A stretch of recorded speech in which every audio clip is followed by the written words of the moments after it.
What's up, guys? This is the Philosophical Doomer, aka Luclinia. And what I want to talk about today is that our convenience will always be our greatest grievance. Right? And I would say, ever since the beginning of civilization, the most effective construct or invention that we created are cities.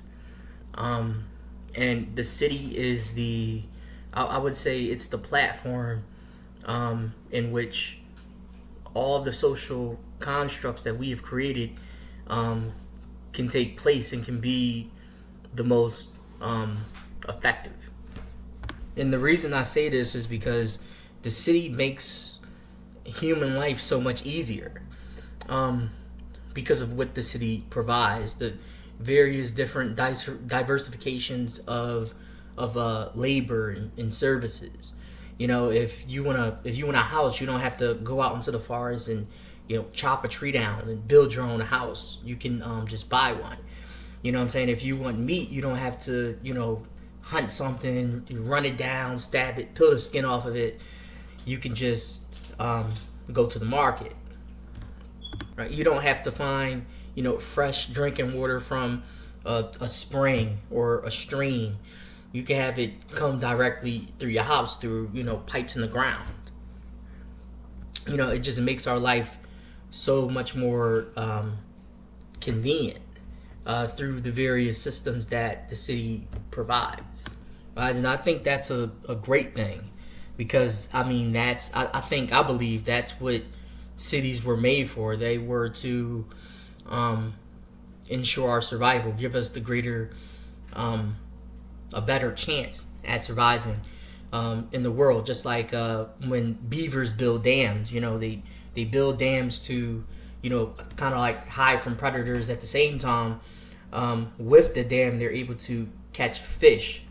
You know what I'm saying? And that's kind of how I see the city. It's a tool that we use or that we created to ensure our survival. But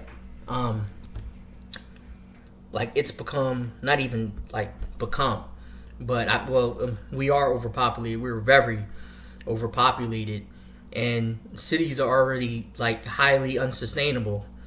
Um, when it comes to in terms of the environment, and they always have been. For one, cities take too much resources to it takes too many resources to maintain them, and they create a whole lot of pollution and generate a whole lot of waste. Um, and as that population increases over time, that city has to expand. So you begin going into forests and woodlands and cutting down those trees and running the animals out. And making the soil less stable because trees stabilize the soil around them. Moreover, soil is shifting more than the soil is shifting more than normal, right? Becoming more degraded. So that shrub, you know what I'm saying, will never become a tree because it'll never live long enough. Right? And without trees, what's going to replace the trees to produce oxygen? Right? And then also with the expansion of a city, you're also pushing in the farmland, right? So you have to move your farmland further back, right? Which is going to affect the quality of your food because it's going to take longer to get to you, right? So then we have to, spray chemicals on the food while we're growing it so the food can last longer, right? And then we don't even like rotate the crops, right? Which further degrades the soil, right? And of course we have to package it up to make it look nice, right? So we can market it. And it's like after we're done using the packaging, where's that packaging going? And I believe most times it's going into landfills. And these landfills, they generate a lot of heat, producing nitrous oxide. Right? So we're still, pretty much causing even more pollution just from those landfills. And if we burn it, we're producing carbon dioxide. Right? And then if we're giving that non-degradable waste to other countries, you know what I'm saying? We may not be polluting our own country, but we're still polluting the world because those other countries are going to get rid of that waste in one or two of those ways.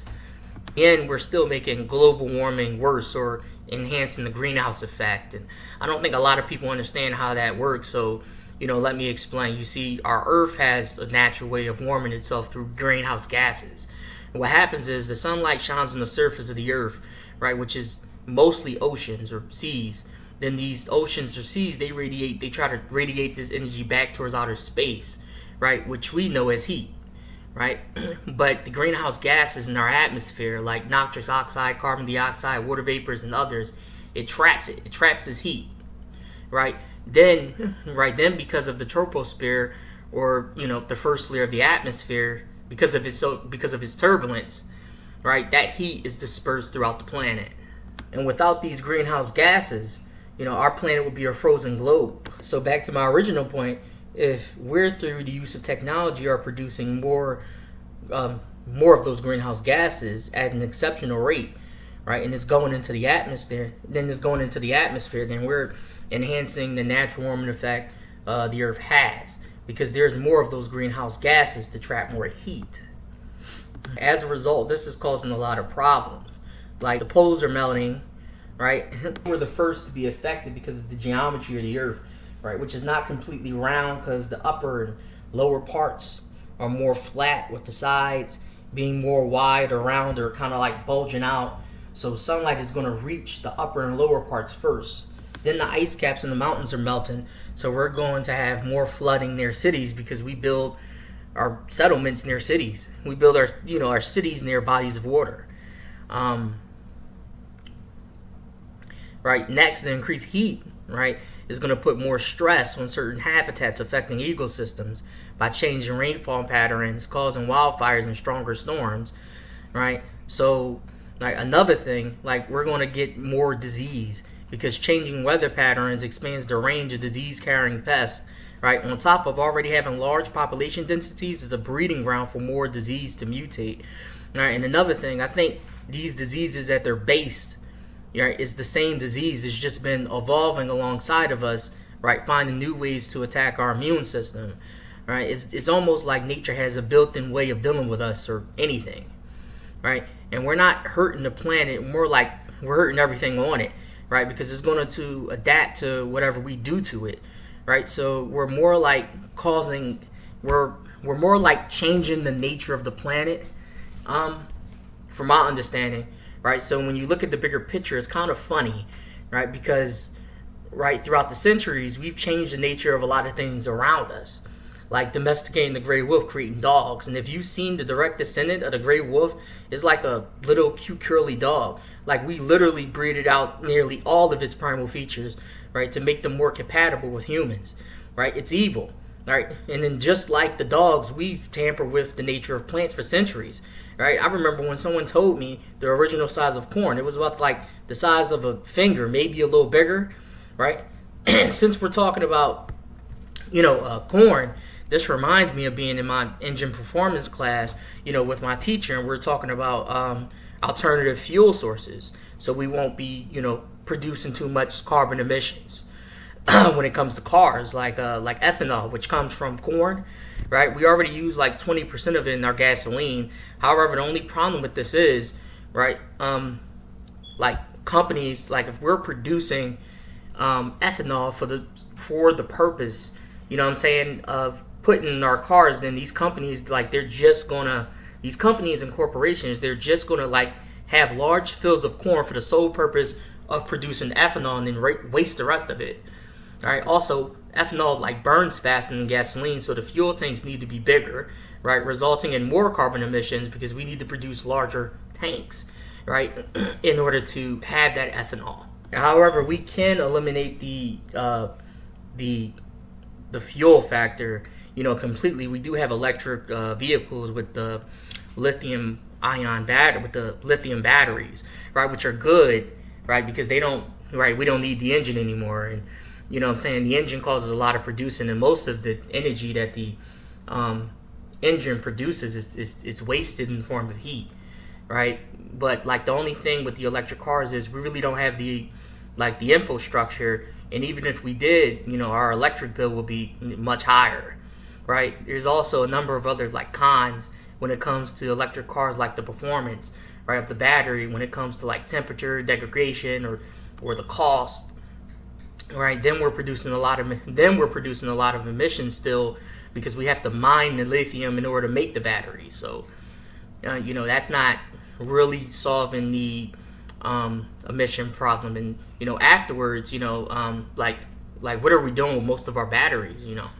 Like I think like most of the time with our batteries, we're throwing them away. We're dumping them out. We're not really recycling them. We're dumping them back into landfills, creating even more pollution, or nitrous oxide specifically, right? I mean, we could talk about. I mean, well, we can also like eliminate the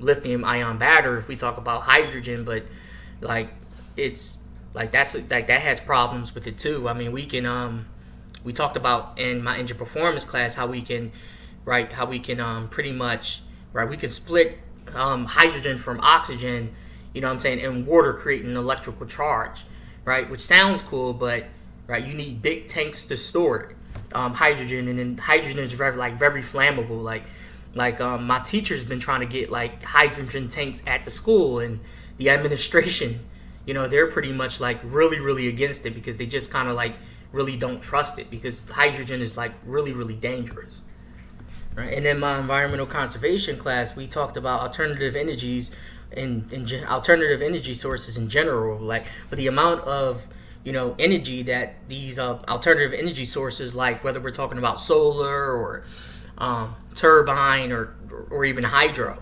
they're kind of like, the amount of energy they produce is kind of laughable, with the strongest one being like hydropower, right? But like the thing with hydropower is that can cause a whole lot of problems, like more flooding, like it could destroy habitats, because right, you're building a huge fucking dam, right? And then the cost to build and maintain a plant can be expensive, right? And then right, if there's a drought, you're going to have less electricity because you have less water, right? So after going over like some of this stuff, like you realize that we're just getting around the real problem. And I think the real problem is us, what I'm saying, and along with everything that we created. The city is the basis, the city is the foundation, the city is the platform for all these things.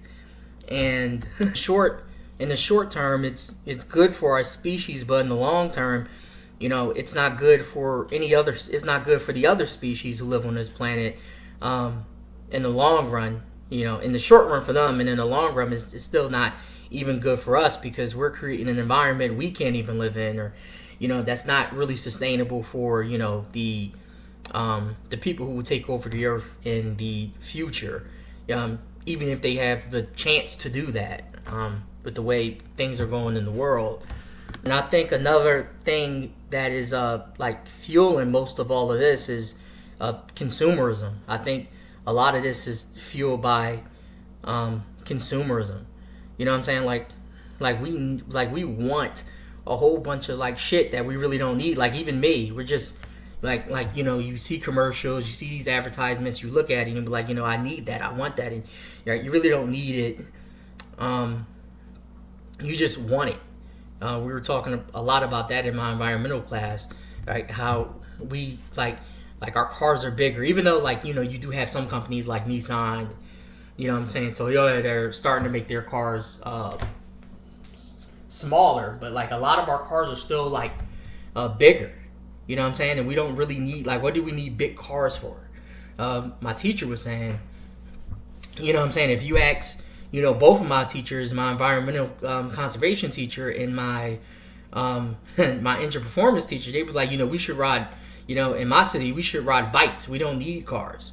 What I'm saying? We don't need cars or mass transportation like buses or whatever like that. But like I said, like a lot of these things, like I think a lot of the amount of pollution, that we're producing, it can be significantly reduced, but people aren't really willing to do that, right? Because it's kind of an inconvenience for them. Like if you can have your own car, right, and you don't have to jump on public transportation and really be bothered with other people, like you're gonna do that. You know what I'm saying? And I think that's what the city does. The city kind of produces this. Everything in the city is convenient. So you're in the city. You're like, if everything is convenient and you can get everything you want at like a whim, you know what I'm saying? It produces this, I guess, this mentality of like convenience, right? You just want, like, the city is already giving you convenience, but you want your life to be even more convenient, right? Because if it's more convenient, it's more easier, right? Less bullshit you have to deal with. And I'm not saying that we can kind of like change our ways, within the drop of a dime. You know what I'm saying? I believe it's mainly cultural, but like still. That's pretty much all I have to say about. I think the city is like is our greatest creation, that allows us to create more things and develop more things. But it's going to cause our greatest destruction. And I want to end this video by saying that our greatest convenience will always be our greatest grievance, which is the city, and that our greatest creation will lead to our ultimate destruction.